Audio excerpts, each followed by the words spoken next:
Bienvenidos, queridos hermanos, con ustedes su hermano en Cristo, Jaime Cárdenas, con esta programación 15 minutos con la Biblia, porque desconocer las Escrituras es desconocer a Jesucristo.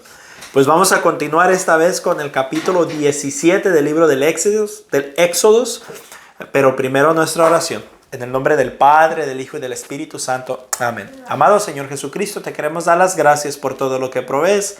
Gracias por este hermoso día, gracias por la familia, gracias por lo que, Señor, de ya nos vas a dar en nuestro trabajo, en nuestras convivencias con las personas. Déjanos darle una sonrisa a aquel que la necesita. Déjanos darle, Señor, una mirada de amor a aquel que le hace falta. Déjanos discernir, Señor, qué persona necesita qué palabra, Señor. Y por medio de tu palabra que profundices en nosotros. Todo esto te lo pido por la intercesión de nuestra Madre Santísima y tu santo y precioso nombre. En el nombre del Padre, del Hijo y del Espíritu Santo. Amén. Pues continuamos. Éxodo capítulo 17. Toda la comunidad israelita salió del desierto de Sin, siguiendo a su camino poco a poco, de acuerdo con las órdenes del Señor Después acamparon en Refidim, pero no había agua para que el pueblo bebiera. Así que le reclamaron a Moisés diciéndole: danos agua para beber. ¿Por qué me hacen reclamaciones a mí? ¿Por qué ponen a prueba a Dios?, contestó Moisés. Pero el pueblo tenía sed y hablaron en contra de Moisés. Decían: ¿para qué nos hiciste salir de Egipto? ¿Para matarnos de sed junto con nuestros hijos y nuestros animales? Moisés clamó entonces al Señor y le dijo: ¿qué voy a hacer con esta gente? Un poco más y me matan a pedradas. Y el Señor le contestó: pasa delante del pueblo y hazte acompañar de algunos ancianos de Israel. Llévate también el bastón con el que golpeaste el río y ponte en marcha. Yo estaré esperándote allá en el monte Horeb, sobre la roca. Cuando golpees la roca, saldrá agua de ella para que beba la gente. Moisés hizo así a la vista de los ancianos de Israel y llamó a aquel lugar Meribá, porque los israelitas le habían hecho reclamaciones. Y también lo llamó Masá, porque habían puesto a prueba a Dios, al decir: ¿está o no está el Señor con nosotros? Los amalecitas se dirigieron a Refidim para pelear contra los israelitas. Entonces Moisés le dijo a Josué: escoge algunos hombres y sal a pelear contra los amalecitas. Yo estaré mañana en lo alto del monte con el bastón de Dios en la mano. Josué hizo lo que Moisés le ordenó y salió a pelear contra los amalecitas. Mientras tanto Moisés, Aarón y Hur subieron a lo alto del monte. Cuando Moisés levantaba su brazo, los israelitas dominaban en la batalla. Pero cuando lo bajaba, dominaban los amalecitas. Pero como a Moisés se le cansaban los brazos, tomaron una piedra y se la pusieron debajo para que se sentara en ella. Luego Aarón y Hur le sostuvieron los brazos, uno de un lado y el otro del otro. De esta manera, los brazos de Moisés se mantuvieron firmes hasta que el sol se puso, y Josué derrotó al ejército amalecita a filo de espada. Entonces el Señor le dijo a Moisés: escribe esto en un libro para que sea recordado, y dile a Josué que voy a borrar por completo el recuerdo de los amalecitas.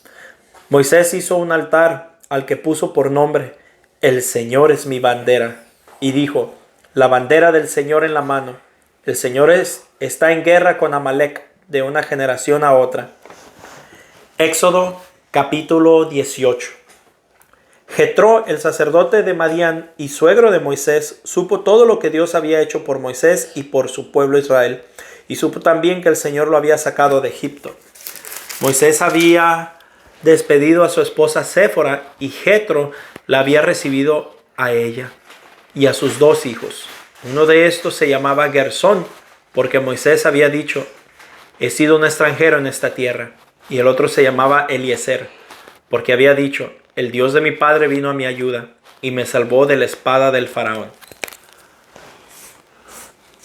Moisés había acampado en el desierto junto al monte de Dios, y allá fue Jetro acompañado por la esposa y los hijos de Moisés. Y le dijeron a Moisés: yo, tu suegro Jetro, he venido a verte junto con tu esposa y sus 2 hijos. Moisés salió a recibir a su suegro, se inclinó delante de él y lo besó. Y después de saludarle, entraron a la tienda de campaña. Ahí Moisés le contó a su suegro todo lo que el Señor le había hecho al faraón y a los egipcios en favor de Israel. Todas las dificultades que habían tenido en el camino y la forma en la que el Señor les había salvado. Jethro se alegró por mucha bondad que Dios había mostrado a los israelitas al salvarlos del poder de los egipcios. Y dijo: bendito sea el Señor que los ha librado a ustedes, pueblo de Israel, del poder del faraón y de los egipcios, que los ha librado del poder opresor y de la insolencia con que ellos los trataron. Ahora estoy convencido de que el Señor es más grande que todos los dioses.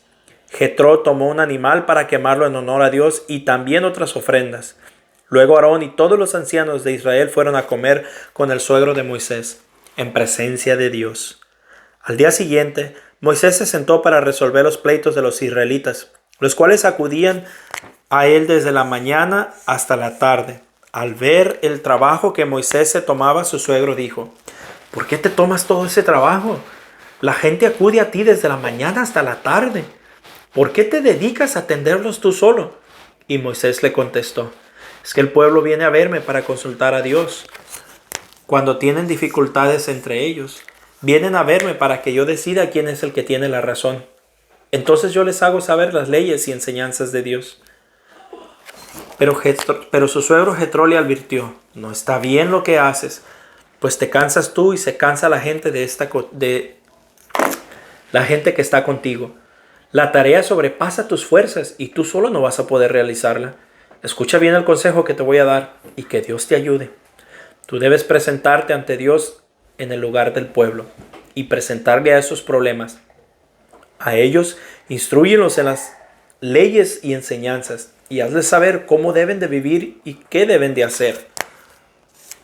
Por lo que a ti te toca, escoge entre el pueblo hombres capaces que tengan temor de Dios y que sean sinceros, hombres que no busquen ganancias malavidas, y a unos dales autoridad sobre grupos de 1000 personas, a otros sobre grupos de 100, a otros sobre grupos de 50 y a otros sobre grupos de 10. Ellos dictarán sentencia entre el pueblo en todo el momento. Los problemas grandes te los traerán a ti, y los problemas pequeños los atenderán ellos. Así te quitarán ese peso de encima, y ellos te ayudarán a llevarlo. Si pones esto en práctica, y si Dios así te lo ordena, podrás resistir. La gente, por su parte, se irá feliz a su casa. Moisés hizo caso a su suegro y puso en práctica todo lo que le había dicho. Escogió a los hombres más capaces de Israel y les dio autoridad sobre grupos de 1000 personas, de 100, de 50 y de 10. Ellos dictaban sentencia entre el pueblo en todo momento. Los problemas difíciles se los llevaban a Moisés, pero todos los problemas de menor importancia los resolvían ellos mismos. Después Moisés y su suegro se despidieron y su suegro regresó a su país. Éxodo capítulo 19. Los israelitas llegaron al desierto del Sinaí al tercer mes de haber salido de Egipto.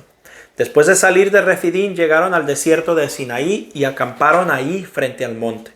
Ahí Moisés subió a encontrarse con Dios, pues el Señor le llamó desde el monte y le dijo: anúnciales estas mismas palabras a los descendientes de Jacob, a los israelitas. Ustedes han visto lo que yo hice con los egipcios y cómo los he traído a ustedes donde yo estoy, como si vinieran sobre alas de un águila.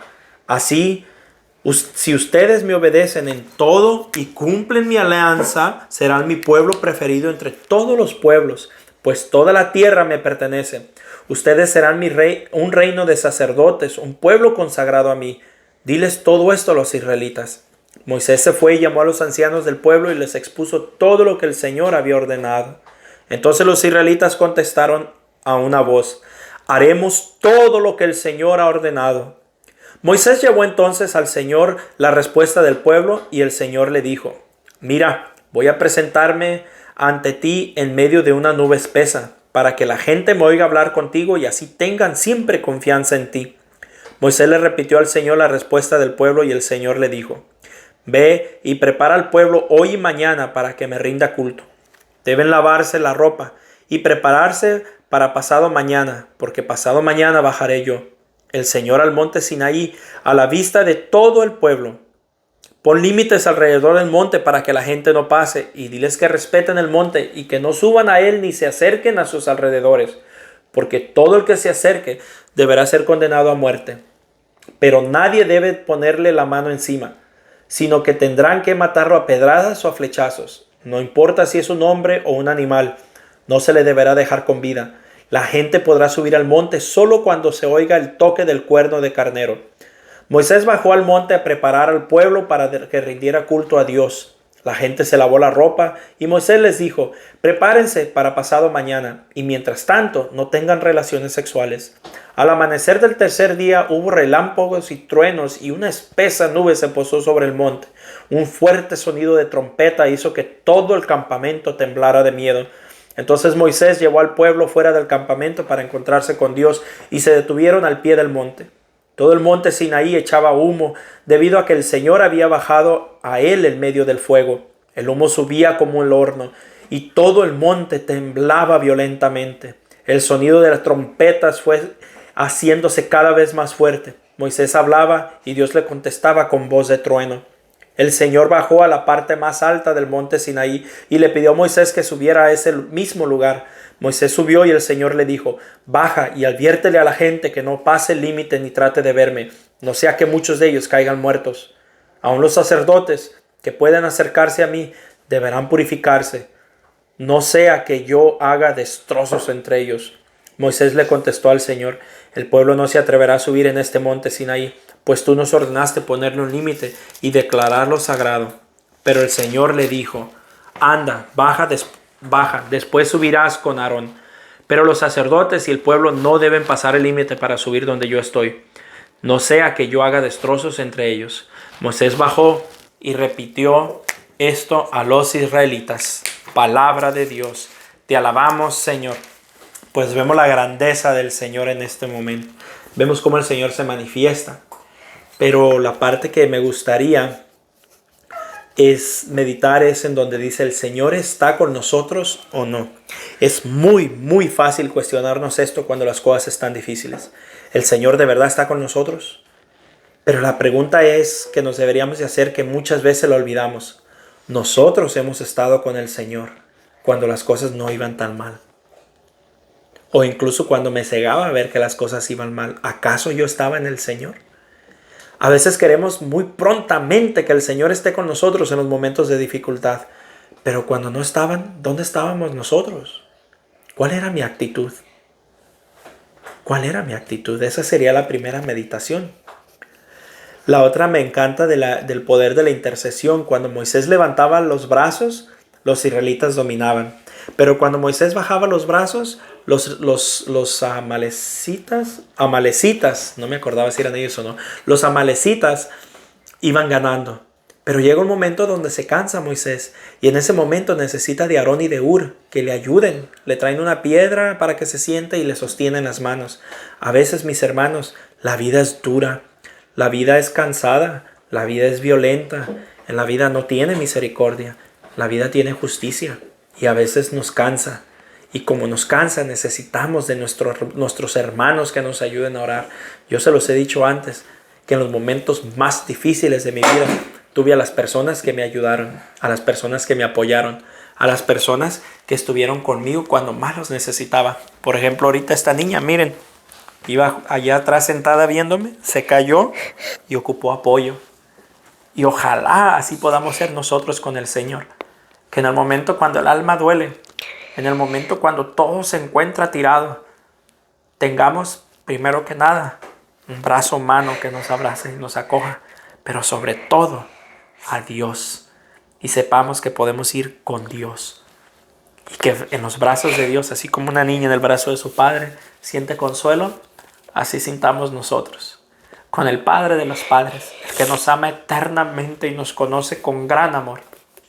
Ese es Dios. Recordemos que en las manos de Dios todo está en paz. Pero la pregunta es, ¿dónde estamos nosotros? Si nuestra vida no es tan dura, ¿dónde estamos? Pero llegará el momento donde los problemas llegan, porque a todos nos llegan los problemas. A todos nos llegan los problemas.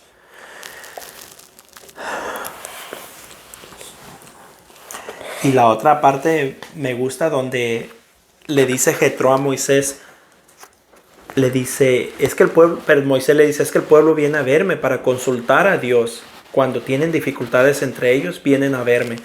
Miren, aquí me encanta esta parte porque los protestantes siempre se quejan de eso. Que vamos al sacerdote y que según él nos perdona los pecados. Y vemos claramente que es bíblico. Que cuando ellos iban a ver a Moisés, iban a ver a Dios. Y no por eso hacía que fueran ídolos de Moisés o que de Moisés fueron ídolos, no. Pero Dios tiene sus representantes y esos son nuestros sacerdotes. En este caso es Moisés.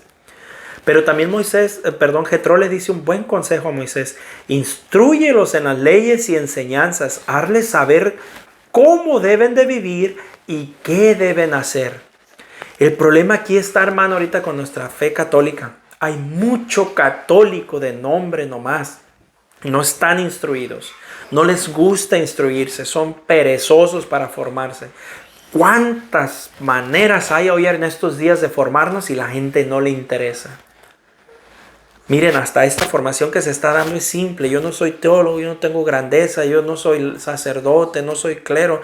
Simplemente soy un laico que estoy tratando de hacer mi granito de arena. Pero aún así la gente, por simple que sean, a veces no les interesa. Y hay otros sacerdotes o personas mucho más capaces que yo que dan formación mucho más fuerte y la gente no quiere. ¿Cómo vamos a saber hacer el bien si no nos lo enseñamos? ¿Cómo vamos a saber comportarnos si no sabemos las leyes? Y el Señor dice una palabra clave. Así que si ustedes me obedecen en todo y cumplen mi alianza, serán mi pueblo preferido entre todos los pueblos. A veces queremos todas las bendiciones de Dios, queremos todos los favores de Dios, queremos todos los milagros de Dios, pero sin hacer un cambio de vida, sin hacer una conversión. Y si no hay conversión, mis hermanos, no puede haber misericordia. Si no hay arrepentimiento de mis pecados y una decisión por vivir mejor, no hay misericordia, hay justicia. Y queremos una misericordia falsa. Incluso vemos que a veces se predica una misericordia falsa. Y no, la misericordia llega después del arrepentimiento y la conversión. Mientras no. Si el pecador obstinado ruega y clama por misericordia, no le llegará. Pero si un pecador empedernido se arrepiente y pide perdón, entonces llega la misericordia. Pues bien, mis hermanos, ojalá y no querramos solamente lo bueno, sino que comprendamos que se ocupa un cambio de vida, se ocupa una conversión, un arrepentimiento de los pecados para de verdad obtener la misericordia de Dios y los bienes de Dios. Pues bien, Dios me los bendiga, la paz del Señor, y espero y tengan un muy buen día. Mis hermanos, de verdad, los amo en el Señor.